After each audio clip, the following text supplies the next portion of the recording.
তো আজকে হচ্ছে আমাদের 10:30 ক্লাস শেষ। তো আমরা অনেকদিন ধরে প্ল্যান করছিলাম যে আমরা একটু ঘুরতে যাব, মুভি দেখতে যাব। সো আজকে ফাইনালি আমাদের যাওয়া হচ্ছে। তো আমরা ফোরাম মলে যাই, ওখানে গিয়ে তো টিকিট কাউন্টারে অনেকটা টাইম লাগে, কারণ বুক মাই শোতে একরকম প্রাইস দেখাচ্ছে, ওরা একরকম প্রাইস বলছে, তো তাই জন্য অনেকক্ষণ টাইম লাগে। তো তারপর হচ্ছে ওরা ওদিকে টিকিট কাটছিলো, তো আমরা দুজন এখানে গল্প করছিলাম।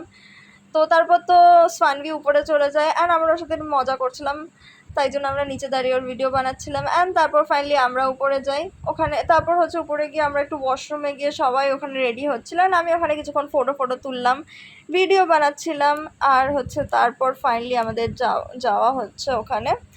তো আমাদের ছিল হচ্ছে স্ক্রিন 4-এ। তো ফাইনালি ওখানে ঢুকে গিয়ে দেখি যে মুভি এখনও শুরু হয়নি, জাস্ট স্টার্ট হবে। তো ওখানে গিয়ে আমরা কিছুক্ষণ ফটো তুলি। আর তারপর ইন্টারভালে তো আমরা কিছুক্ষণ বেরিয়েছিলাম, ওখানে গিয়ে পপকর্ন, ভেলপুরি, নাচোস এসব নেওয়া হয়েছিল। তো আমরা ভীষণ মজা করেছি পুরো মুভিটা। অ্যান্ড যারা এখন অব্দি স্ত্রী 2 দেখেন, you can go, it's an amazing movie guys. আর তারপর বেরিয়ে পরে আমরা ডোসা খাই, আইসক্রিম খাই, কোল্ড ড্রিঙ্কস। আর ইয়াশিকা আমাকে এই কিউট ফুলটা দিয়েছিল।